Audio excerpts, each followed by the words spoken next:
अस्सलाम वालेकुम dear students. तो आज हम स्टार्ट कर रहे हैं ग्रेविटेशन का 6वां लेक्चर। तो आज हम इस वीडियो लेक्चर में बात करेंगे एक्सेलरेशन ड्यू टू ग्रेविटी की। तो पहले आपको पता होना चाहिए फोर्स ऑफ ग्रेविटी क्या होता है।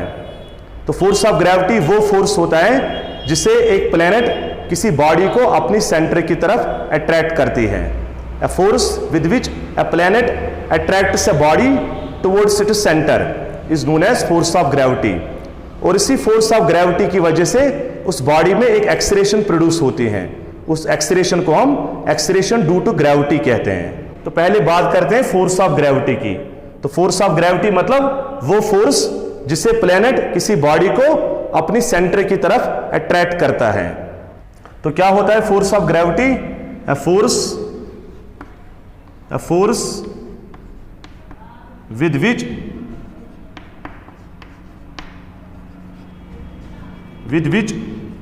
any planet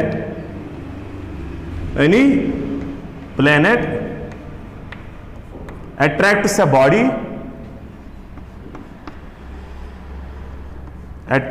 body towards its center, ऐसे फोर्स को हम फोर्स ऑफ ग्रेविटी कहते हैं। जैसे फॉर एग्जांपल मान लो यहां पे कोई प्लेनेट है बेटा, मान लो ये कोई प्लेनेट है और मान लो इस प्लेनेट का मास है कैपिटल M और इस प्लेनेट का जो रेडियस है वो है कैपिटल R। और ये मान लो ये प्लेनेट का सेंटर, ये प्लेनेट का सेंटर, ये प्लेनेट का रेडियस और मास है इसका कैपिटल M। अब मान लो यहां पे कोई बॉडी M मास की बॉडी है बेटा, ठीक है, M मास की कोई बॉडी यहां पर है बेटा। तो ये प्लेनेट क्या करेगा? ये प्लेनेट इस M मास बॉडी पर एक फोर्स एक्सर्ट करेगा और फोर्स एक्सर्ट करेगा अट्रैक्शन का। और ये फोर्स किस डायरेक्शन में होगा? ये होगा towards the centre of the planet. तो ये अर्थ अगर होगी बेटा तो ये अर्थ इस बॉडी को अपने सेंटर की तरफ अट्रैक्ट करेगी और इसी फोर्स को हम कहते हैं फोर्स ऑफ ग्रेविटी।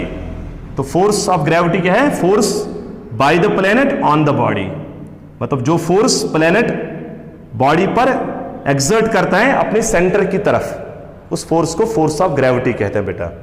जैसे अगर ये अर्थ है बेटा तो ये अर्थ इस बॉडी को अपनी सेंटर की तरफ अट्रैक्ट करेगी, उस फोर्स को ही हम फोर्स ऑफ ग्रेविटी कहते हैं। तो ये है फोर्स ऑफ ग्रेविटी, इसको हम F से डिनोट करते हैं। This is force of gravity.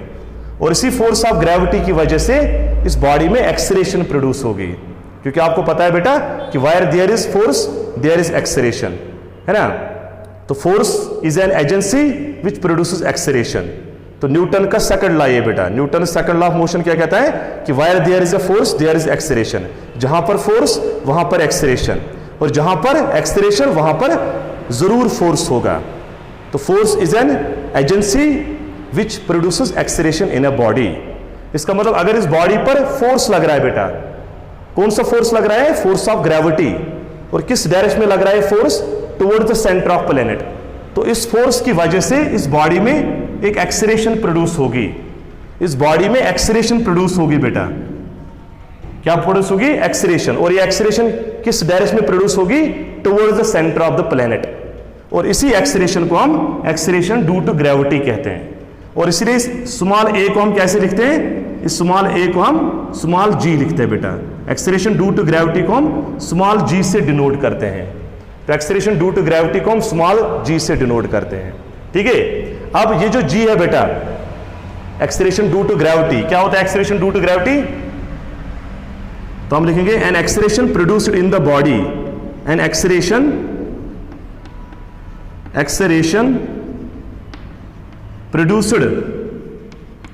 produced in the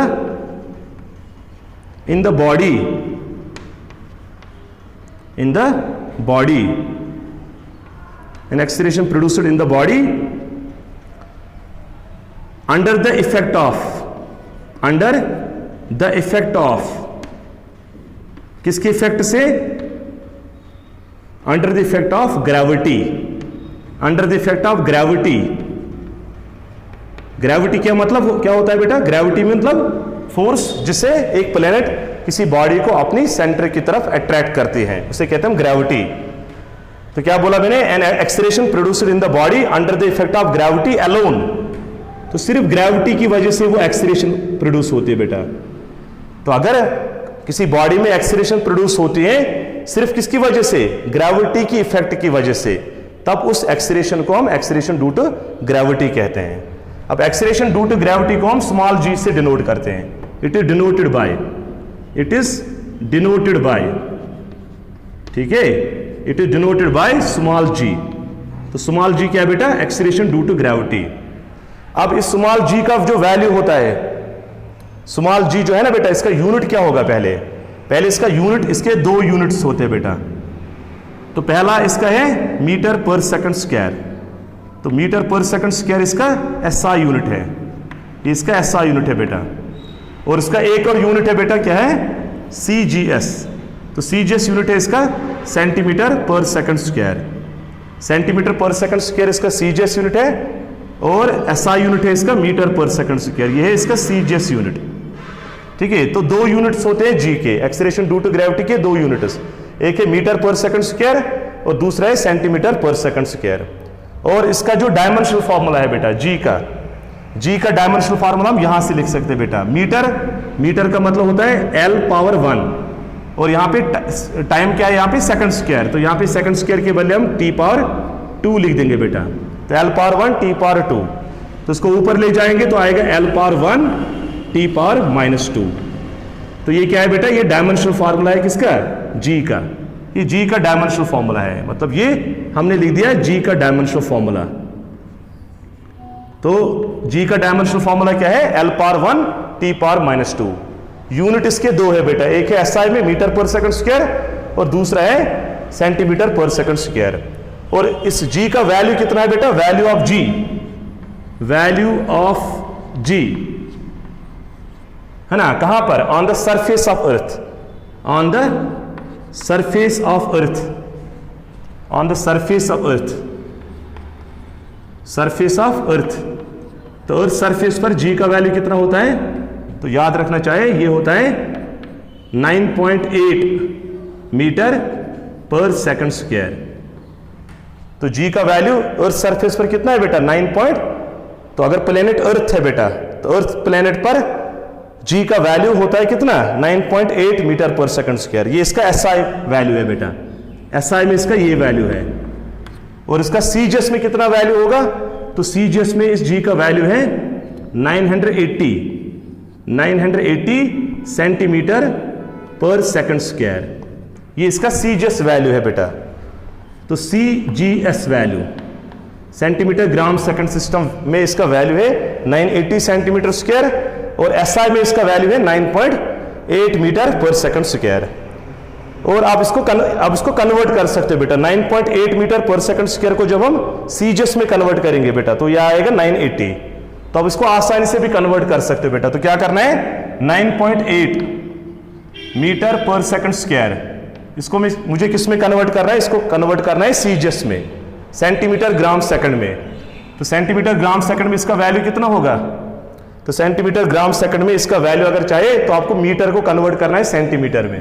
तो आप लिखेंगे 9.8 और मीटर के बदले लिखना है सेंटीमीटर। तो यहां पे आ गया सेंटीमीटर, और 1 मीटर होता है 100 सेंटीमीटर, मतलब यहां पे आएगा 10⁻² सेंटीमीटर, 10⁻² सेंटीमीटर। ये आ गए 1 मीटर के बदले। और नीचे डिनोमिनेटर में क्या है? सेकंड स्क्वायर, नीचे डिनोमिनेटर में सेकंड स्क्वायर। अब बता दो ये कितना आएगा बेटा? ये आएगा 98 डिवाइड बाई 10, 98 डिवाइड बाई 10, और उसमें से एक 10 कैंसिल होगा, तो आंसर आ जाएगा 980। ये आएगा 980 सेंटीमीटर पर सेकंड स्क्वायर।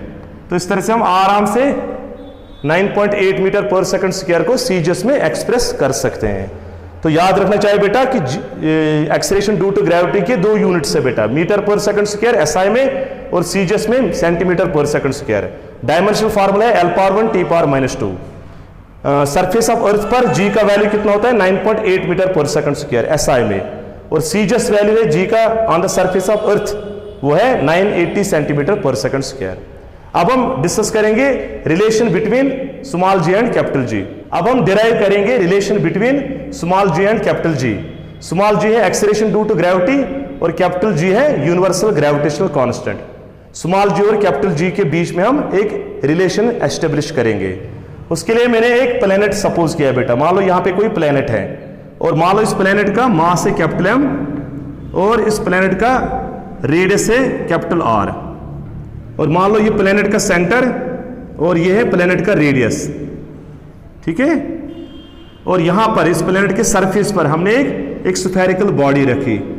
एक स्फेरिकल बॉडी को हमने रखा जिसका मास m है, जिसका मास m है बेटा, और इसका रेडियस है स्मॉल r।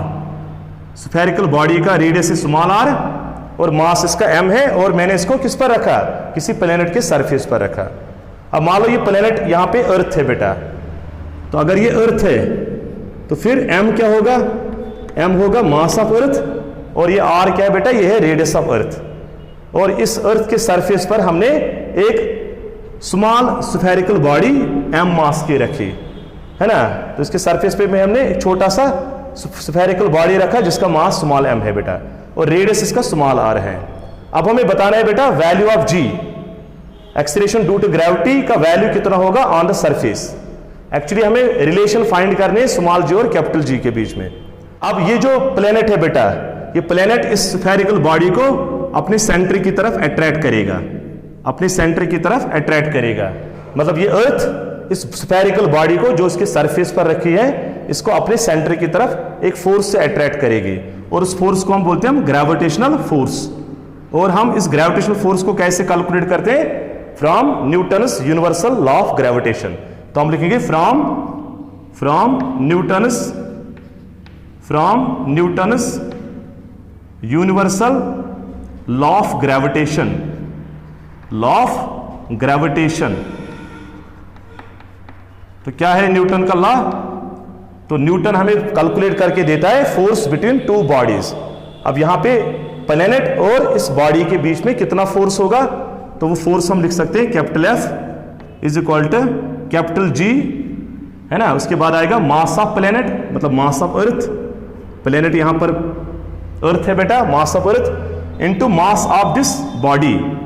इस बॉडी का मास वो है स्मॉल m, और फिर the distance between the centre of the planet and the centre of the body.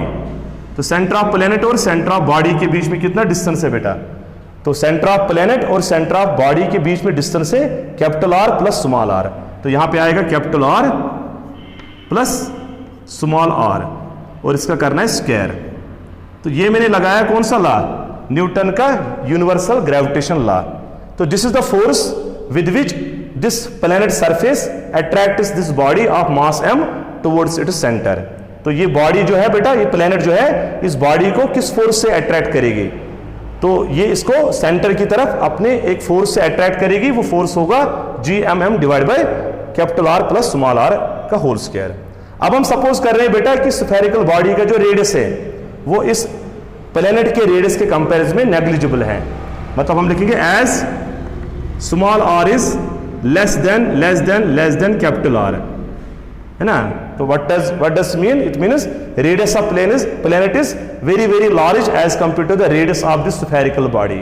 इस स्फेरिकल बॉडी का जो रेडियस है ना बेटा, वो रेडियस ऑफ प्लेनेट के कंपैरिजन में बहुत छोटा है। तो इसका मतलब हुआ इस r को हम r के कंपैरिजन में नेग्लेक्ट कर सकते हैं बेटा। मतलब छोटे r को हम कैपिटल R के साथ जब हम कंपेयर करेंगे तो ये छोटा r कैपिटल R से इतना छोटा है कि इसको हम नेग्लेक्ट कर सकते हैं।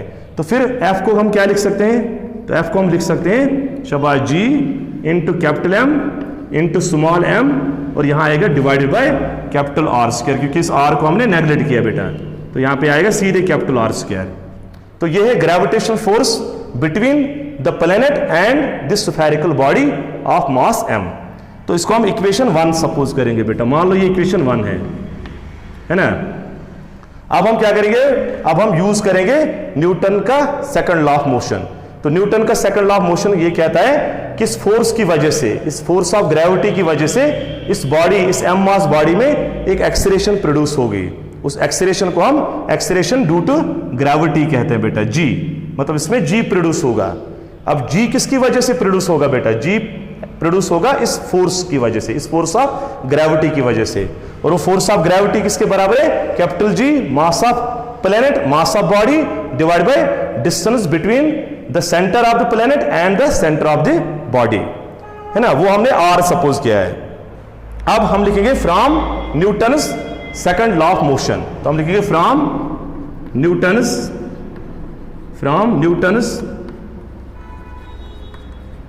Second law of motion, Newton's second law of motion.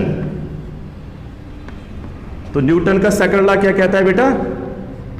कि where there is force there is acceleration, force is an external agency which produces acceleration. तो न्यूटन का सेकंड लॉ कहता है कि where there is a force there is acceleration, जहां पर force वहां पर एक्सेलरेशन, जहां पर फोर्स नहीं है बेटा वहां पर कोई एक्सेलरेशन नहीं होगी। तो force is an agency, force is an external agency which produces acceleration in the body. तो फोर्स ऐसी एजेंसी है बेटा जिससे किसी बॉडी में एक्सेलरेशन प्रोड्यूस हो सकती है। इसका मतलब इस फोर्स की वजह से क्या होगा?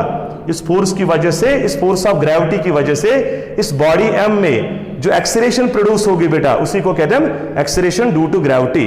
और सेकंड लॉ कहता है कि फोर्स होता है मास इनटू एक्सेलरेशन, मतलब सेकंड लॉ कहता है कि ये फोर्स ऑफ ग्रेविटी जो होगा ये एम मास बॉडी में, एम मास बॉडी में कितना एक्सेलरेशन प्रोड्यूस करेगा? जी, मतलब एम इंटू जी, मास इंटू एक्सेलरेशन, है ना। सेकंड लॉ आपने पढ़ा होगा बेटा, न्यूटन का सेकंड लॉ है force is equal to mass into acceleration.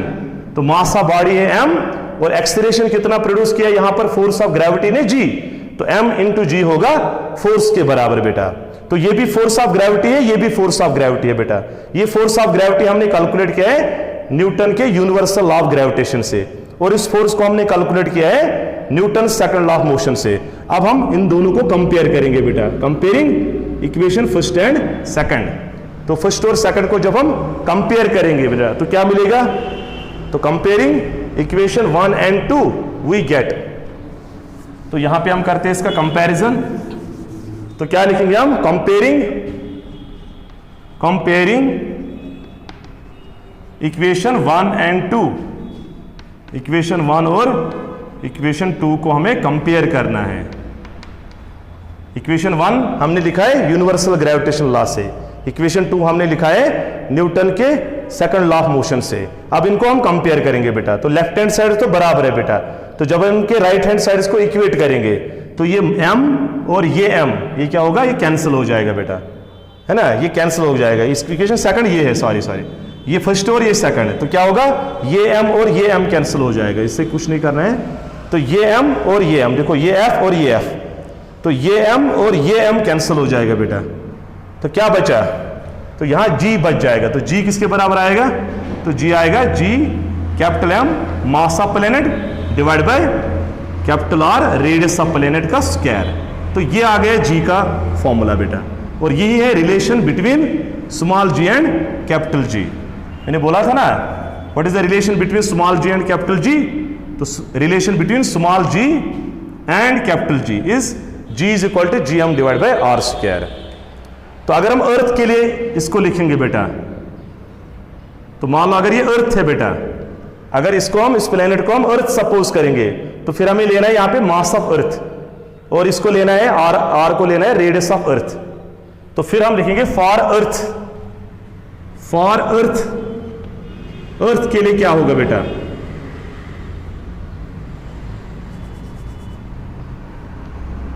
For earth, तो अर्थ के लिए हम क्या लिख सकते हैं कि जो m है बेटा capital M mass of earth कितना होता है? ये होता है 6 इंटू 10⁻24 kg। तो ये है मास ऑफ अर्थ बेटा।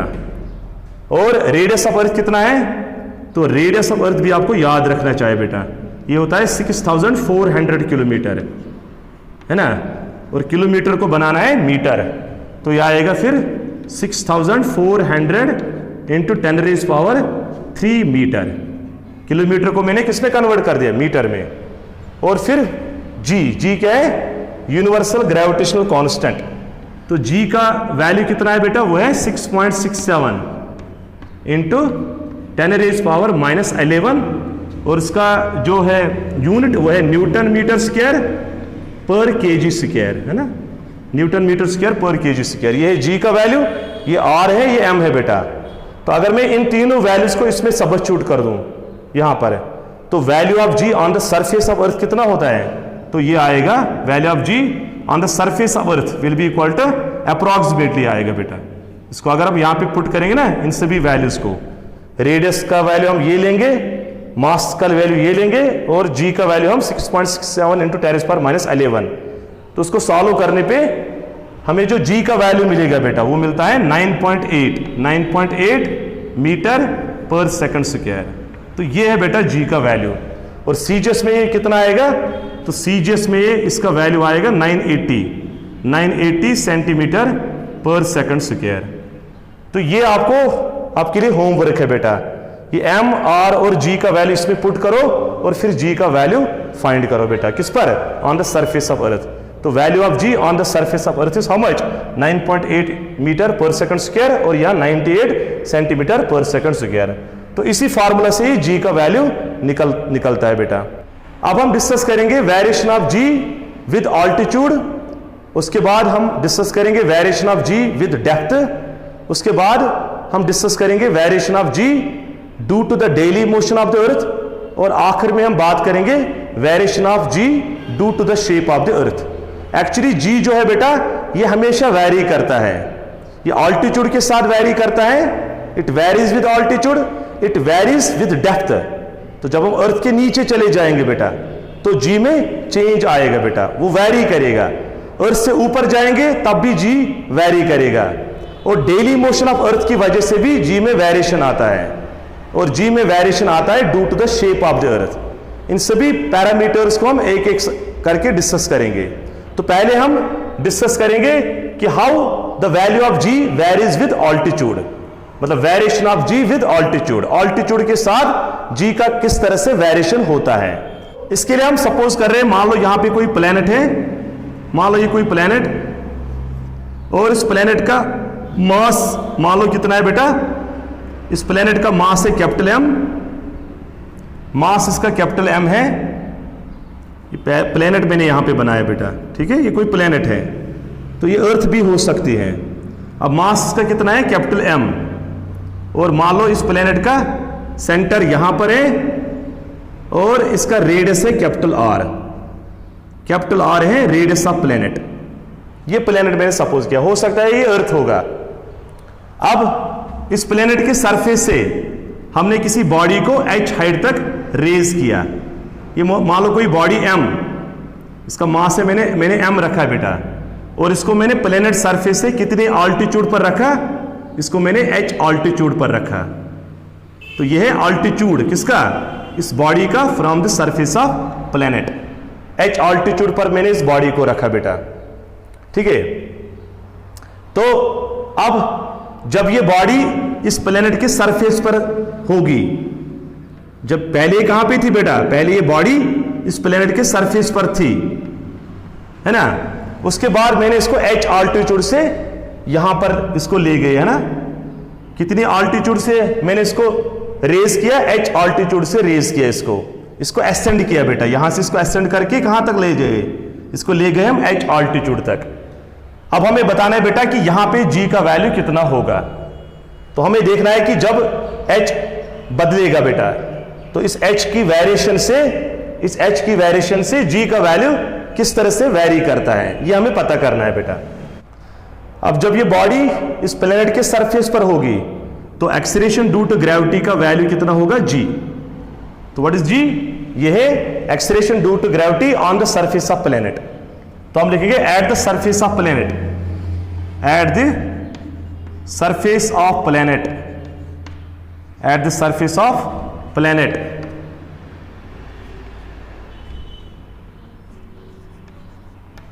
Eight the surface of planet the value of g, the value of g, तो कितना होता है g का वैल्यू, सरफेस जब प्लेनेट के सरफेस पर g होता है, जब प्लेनेट के सरफेस पर बॉडी होती है बेटा, तो g का वैल्यू कितना होता है, तो g होता है capital G into mass of planet into radius of planet का स्क्वायर। ये फॉर्मूला भी हमने डिराइव किया था ना कि जब सरफेस ऑफ प्लैनेट पर कोई बॉडी होती है बेटा, उस पर कितना एक्सीलरेशन होता है, उस पर एक्सीलरेशन ड्यू टू ग्रेविटी का वैल्यू कितना होता है, gm divide by capital R square. इसको हम इक्वेशन 1 मान लेंगे। मान लो ये इक्वेशन 1 है बेटा। अब जब हम इसको, इस बॉडी को इस सरफेस से कहाँ ले जाएंगे, h ऑल्टीट्यूड पर, तो h ऑल्टीट्यूड पर जब हम इस बॉडी को ले जाएंगे बेटा तो g का वैल्यू बदल जाएगा। अब इसको मैं g डैश कहूंगा बेटा। तो h ऑल्टीट्यूड पर g का वैल्यू कितना है, g डैश। तो सरफेस पर इसका वैल्यू है g। तो जब ये बॉडी सरफेस पर है बेटा, इसका वैल्यू g है, और जब मैं इसको h ऑल्टीट्यूड पर ले जाऊंगा तो इसका वैल्यू g डैश हो जाएगा बेटा। ऐसा क्यों? क्योंकि जब हम इस बॉडी को h ऑल्टीट्यूड पर ले जाएंगे बेटा तो ना तो ये g बदलेगा बेटा, ना तो मास ऑफ प्लैनेट बदलेगा, तो फिर क्या बदल जाएगा, जिसकी वजह से g का वैल्यू बदल जाएगा। तो एक्चुअली ये डिस्टेंस बदल जाएगा। r क्या है बेटा, r है distance between the centre of the body and the centre of the planet. तो सेंटर ऑफ बॉडी और सेंटर ऑफ प्लैनेट के बीच में कितना डिस्टेंस है, r है। तो जब ये r बदल जाएगा बेटा, जब मैं इस बॉडी को h ऑल्टीट्यूड पर ले जाऊंगा बेटा, तो distance between the centre of the body and the centre of the planet will change, वो इंक्रीज होगा बेटा। और जब ये डिस्टेंस इंक्रीज होगा बेटा तो g का वैल्यू क्या होगा, तो g का वैल्यू कम हो जाएगा बेटा। इसलिए याद रखना चाहिए कि acceleration due to gravity with altitude decreases. जैसे जैसे हम अर्थ से दूर होते जाएंगे बेटा, बॉडी को जितना हम दूर अर्थ से जितना दूर ले जाएंगे बेटा, उतना एक्सीलरेशन ड्यू टू ग्रेविटी उस बॉडी पर कम एक्ट करेगा, मतलब उतना g का वैल्यू कम आएगा। Acceleration due to gravity decreases with altitude, क्योंकि ये डिस्टेंस बढ़ता है बेटा, ये डिस्टेंस बढ़ता है और g का वैल्यू कम हो जाता है। अब बता दो कि जब हम h ऑल्टीट्यूड पर होंगे बेटा, h ऑल्टीट्यूड पर g का वैल्यू क्या होगा बेटा, तो हम लिखेंगे at the altitude h, at the altitude h, at the altitude h। तो h ऑल्टीट्यूड पर द वैल्यू ऑफ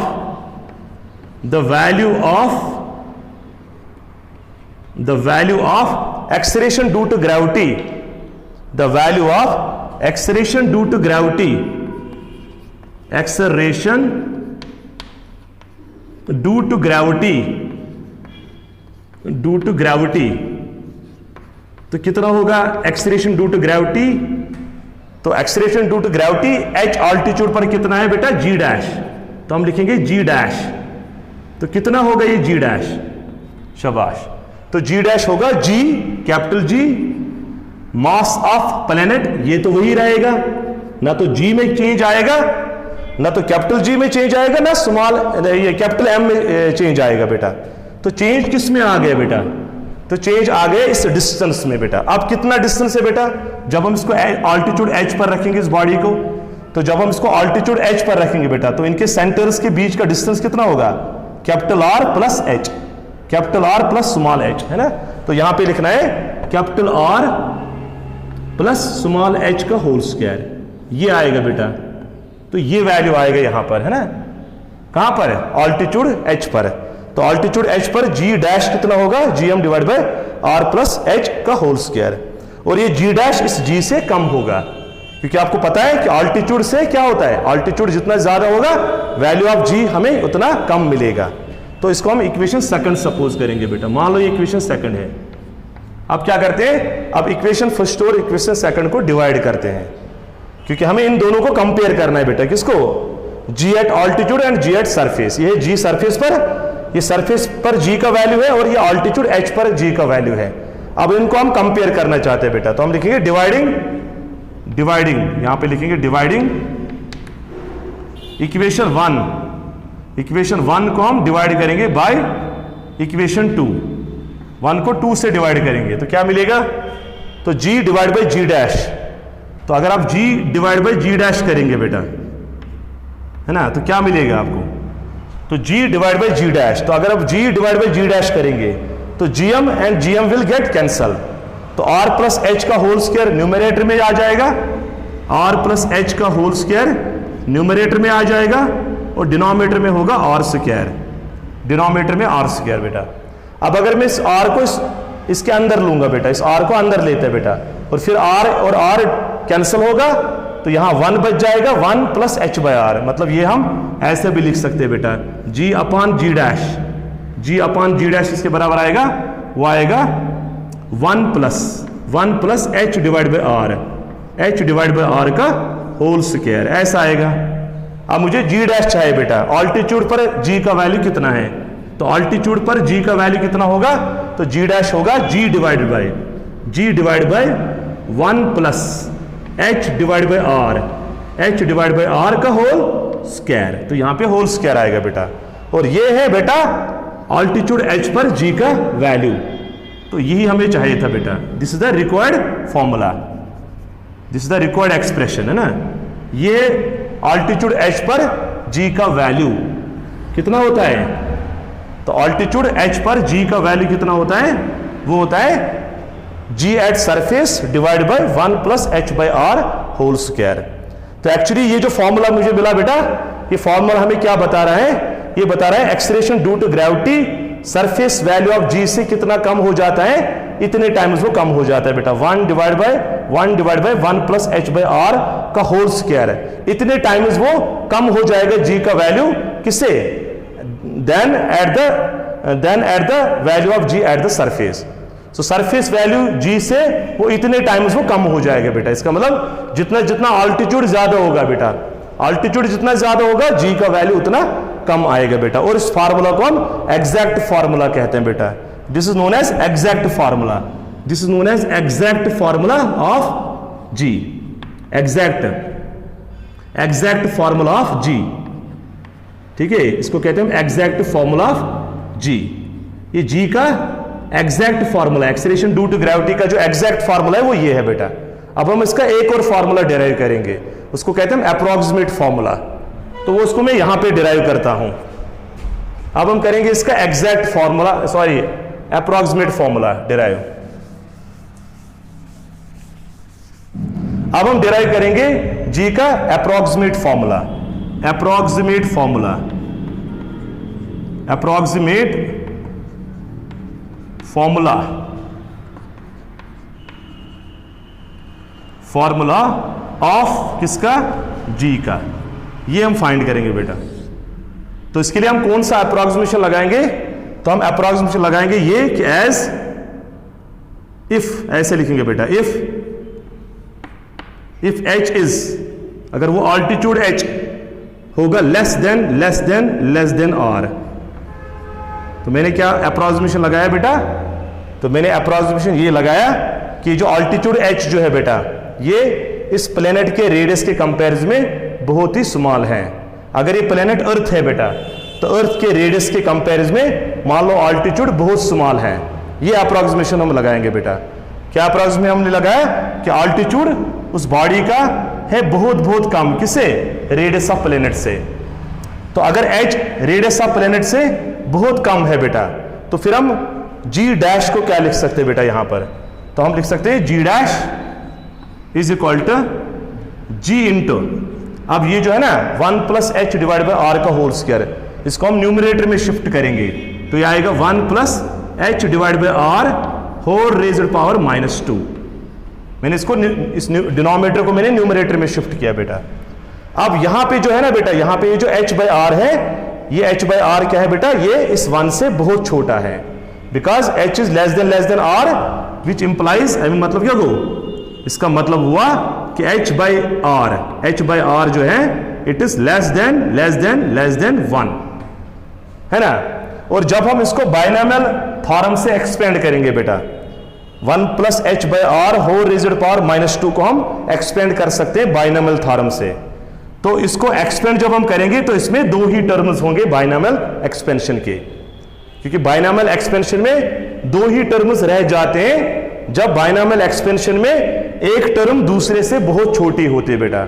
मतलब मैं कहना चाहता हूं कि आपने पढ़ा होगा 1 plus x whole raised power n, जब हम इसको बाइनोमियल थ्योरम से एक्सपेंड करते हैं और हमने ये माना कि x इज लेस देन 1, हमने माना कि ये x जो है बेटा ये 1 से बहुत छोटा है, तो जब x 1 से बहुत छोटा होता है बेटा, और फिर उसके बाद जब हम इसको बाइनोमियल थ्योरम से एक्सपेंड करते हैं तो इसके एक्सपेंशन में दो ही टर्म्स आ जाते हैं बेटा, दो ही टर्म्स रह जाते हैं। बाकी जो हायर ऑर्डर टर्म जो होते हैं वो नेगलेक्ट हो जाते हैं। क्यों नेगलेक्ट हो जाते हैं? Because x is less than 1। मतलब इसमें दो ही टर्म्स होंगे बेटा, 1 प्लस एन एक्स, है ना। तो 1 प्लस एन एक्स हम लिख सकते हैं बेटा, मतलब 1 plus x whole raise power n is 1 plus n x if x is less than 1। अगर x 1 से बहुत छोटा है बेटा, if x is less than 1, then 1 plus x whole raise power n is 1 plus n x, है ना। तो यहां पे भी क्या है बेटा, यहां पे 1 plus x whole raised power n, और x की जगह है h बाय आर है ना x। तो ये x क्या है बेटा, ये इस 1 से बहुत छोटा है बेटा। इसलिए जब हम इसको बाइनॉमियल थ्योरम से एक्सपेंड करेंगे या इसका जब एक्सपेंशन हम करेंगे बेटा, तो इसमें भी दो ही टर्म्स बच जाएंगे। बाकी जो हायर ऑर्डर टर्म्स जो होंगे वो नेगलेक्ट होंगे। आपको याद आया होगा बेटा, आपने बाइनॉमियल थ्योरम पढ़ा होगा, 1 plus x whole raised power n किसके बराबर होता है? बाइनॉमियल थ्योरम ये होता है 1। पहली टर्म बाइनॉमियल में 1 होते हैं, सेकंड टर्म होती है n इंटू एक्स, और थर्ड टर्म क्या होगी n into n minus 1 into x square. ये x और यहाँ पे आएगा x स्क्वायर, यहाँ पे आता है 2 फैक्टोरियल, ये 2 फैक्टोरियल। और इसके बाद चौथी टर्म जो होगी वो होगी n into n minus 1 n minus 2 divided by 3 factorial, और यहाँ पे आएगा x क्यूब। इसी तरह से नेक्स्ट टर्म क्या होगी बेटा, नेक्स्ट टर्म होगी n into n minus 1 n minus 2 n minus 3 divide by 4 factorial into x raise power 4। इस तरह से सीरीज चलती जाएगी बेटा, मतलब ये कंटिन्यूस होगी बेटा, इसमें इन्फिनिट नंबर ऑफ टर्म्स होंगे बेटा। तो इसे कहते हैं बाइनॉमियल थ्योरम का एक्सपेंशन। ये बाइनॉमियल थ्योरम हमने लिख दिया बेटा। अब मैंने बोला आपको कि ये x जो है इट इज लेस देन 1। तो जब ये x 1 से बहुत छोटा होगा बेटा, तो ये जो x स्क्वायर है, ये वाली टर्म जो है बेटा, ये वाली टर्म बहुत छोटी हो जाएगी 1 के कंपैरिजन में, इसलिए इसको हम नेगलेक्ट करते हैं। और ये वाली जो टर्म है ना, फोर्थ टर्म, ये भी और छोटा हो जाएगी इस 1 से, इसको भी हम नेगलेक्ट करेंगे। इसका मतलब जितने भी हायर ऑर्डर टर्म्स है बेटा बाइनॉमियल थ्योरम में, जितने भी हायर बाइनॉमियल थ्योरम के एक्सपेंशन में जितने भी हायर ऑर्डर टर्म्स है बेटा, वो सारे टर्म्स नेगलेक्ट हो जाएंगे बेटा, मतलब नेग्लिजिबल स्मॉल होंगे और उनको हम नेगलेक्ट कर सकते हैं बेटा। और बाइनॉमियल थ्योरम में दो ही टर्म्स बच जाएंगे बेटा, तो इसका मतलब यहाँ पे दो ही टर्म्स बच जाएंगे, 1 प्लस एन एक्स, है ना, 1 प्लस एक्स। ये बाइनॉमियल थ्योरम यहाँ पे यूज करेंगे बेटा कि x लेस देन 1, तब बाइनॉमियल थ्योरम में दो ही टर्म्स बच जाते हैं, 1 प्लस एन एक्स। यहाँ पे भी है ना 1 प्लस एक्स, एक्स की जगह क्या है बेटा h by r, 1 plus x whole raised power minus 2। तो सीधे हम लगाएंगे ये फॉर्मूला बेटा, तो क्या आएगा, जी डैश का वैल्यू कितना आएगा, तो जी डैश का वैल्यू आएगा जी टाइम्स शाबाश, ये आएगा 1, उसके बाद आएगा एन एक्स। अब एन की जगह क्या है -2, तो सीधे आएगा -2। तो सीधे -2 यहाँ पे मल्टीप्लाई करना होता है, इसको ट्रिक मान लो आप। तो -2 इंटू एक्स, एक्स की जगह क्या है बेटा h बाय आर, तो यहाँ पे आएगा h बाय आर, बस काम खत्म। तो ये मैंने एक्सपेंड कैसे किया बेटा, बाइनॉमियल थ्योरम से बेटा, बाइनॉमियल थ्योरम के एक्सपेंशन से मैंने इसको एक्सपेंड कर दिया। ठीक है, तो ये आ गया फॉर्मूला किसका, g का एट एन ऑल्टीट्यूड h। तो at an altitude h g का वैल्यू कितना होता है, g dash is equal to g into 1 minus 2 h by r. और ये फार्मूला जो है ना बेटा, इसको कहते हैं अप्रोक्सीमेट फार्मूला। ये है अप्रोक्सीमेट फार्मूला, अप्रोक्सीमेट फार्मूला है ये अप्रोक्सीमेट फार्मूला है किसका, ये है g का, और ये है इसका एग्जैक्ट फार्मूला, ये एग्जैक्ट फार्मूला, और इसे हम अप्रोक्सीमेट फार्मूला कहेंगे। अप्रोक्सीमेट इसलिए क्योंकि हमने क्या अप्रोक्सीमेशन लिया बेटा, हमने अप्रोक्सीमेशन लिया कि altitude h is less then the radius of the planet, है ना। इसलिए ये फार्मूला है ना, ये फार्मूला बेटा, ये जनरल फार्मूला है और ये जनरल नहीं है बेटा।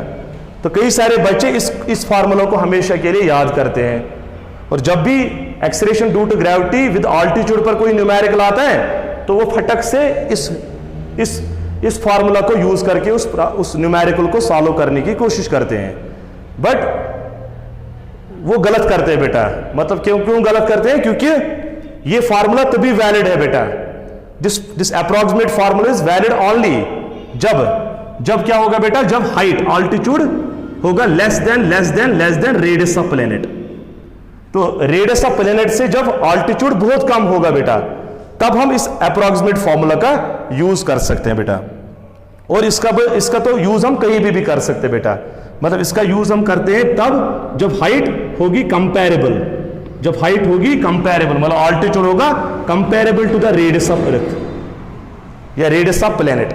तो जब ऑल्टीट्यूड रेडियस ऑफ प्लेनेट के कंपेरेबल होगा तब हम एग्जैक्ट फार्मूला को यूज करके उस एक्सीलरेशन ड्यू टू ग्रेविटी को कैलकुलेट करते हैं। बट अगर आपको ये कंडीशन है बेटा कि altitude is less then radius of planet, तब आपको एक्सीलरेशन ड्यू टू ग्रेविटी का वैल्यू कैलकुलेट करने के लिए आपको अप्रोक्सीमेट फार्मूला लगाना चाहिए बेटा। तो इनके बीच में आपको इनको डिस्क्रिमिनेट करना सीखना पड़ेगा आपको बेटा, कि इनको किस तरह से डिस्क्रिमिनेट करें हम, मतलब किस प्रॉब्लम में हम कौन सी फार्मूला लगाए, तो डिपेंड करता है कि ऑल्टीट्यूड कैसा है बेटा। ऑल्टीट्यूड यदि रेडियस के कंपेरेबल हो तो फिर हम जनरल फार्मूला लगाएंगे, मतलब एग्जैक्ट फार्मूला लगाएंगे। और अगर ऑल्टीट्यूड रेडियस के कंपैरिजन में नेग्लिजिबल है तब हम अप्रोक्सीमेट फार्मूला यूज करेंगे बेटा। अब नेक्स्ट हम डिस्कस करेंगे कि फ्रैक्शनल परसेंटेज चेंज इन जी कितना होता है। अब हम बात करेंगे परसेंटेज चेंज इन जी, तो हम डिस्कस करेंगे अब percentage change in G, percentage change in जी। तो क्या होता है बेसिकली कि जब हम किसी बॉडी को प्लैनेट सरफेस से h ऑल्टीट्यूड पर ले जाते हैं तो उसके जी में चेंज आता है बेटा। तो परसेंटेज चेंज कितना होगा जी में, वो हमें फाइंड करना है। तो उसके लिए हमें पता है बेटा, हमें पता है कि जी डैश इसके बराबर है, तो जी डैश है बराबर जी इंटू, अब जी इंटू जी को हम मल्टीप्लाई करेंगे अंदर, जी इंटू 1 हो गया जी माइनस, अब उसके बाद हम लिखेंगे 2h h/r इंटू जी, ऐसे लिख सकते हैं ना। अब जी को इधर ले आते हैं बेटा, तो यह आएगा G dash minus G, G dash minus G किसके बराबर आएगा 2h minus 2h minus 2h divide by r into small G. अब स्मॉल जी को यहां डिनोमिनेटर में लाएंगे तो आएगा G dash minus G divided by G is equal to में क्या आएगा minus 2h divide by r, ऐसा आएगा। अब ये क्या बेटा, ये है चेंज इन जी, और चेंज इन जी को फिजिक्स में डेल्टा जी से डिनोट करते हैं। तो डेल्टा जी अपॉन जी ये आ गया minus 2h divide by r। अब what is this now, delta G by G है, फिजिक्स में इसको क्या बोलते हैं हम, फ्रैक्शनल चेंज इन जी या रिलेटिव चेंज इन जी। आपने मेजरमेंट्स एंड एरर्स में पढ़ा होगा बेटा कि डेल्टा जी बाई जी को हम फ्रैक्शनल चेंज इन जी या रिलेटिव चेंज इन जी कहते हैं। पर मुझे तो परसेंटेज चेंज चाहिए, तो परसेंटेज चेंज इन जी किसके बराबर होगा, तो परसेंटेज चेंज इन जी चाहे तो 100 का मल्टीप्लाई करेंगे, तो हम लिखेंगे delta g upon g, delta g upon g is equal to, तो यहाँ पे पहले 100 का मल्टीप्लाई करेंगे 100, और यहाँ पे आएगा minus 2h divide by r into 100। तो 100 से क्या हुआ, अब ये क्या बेटा, ये है परसेंटेज चेंज इन जी। तो percentage change in g is minus times 2h by r into 100। अब ये नेगेटिव साइन क्यों आया इस फॉर्मूला में, तो negative sign shows that the value of ji decreases with altitude, क्योंकि जी का वैल्यू ऑल्टीट्यूड के साथ डिक्रीज होता है बेटा, इसलिए यहाँ पे माइनस साइन आ गया बेटा। तो ये है percentage change in g with altitude.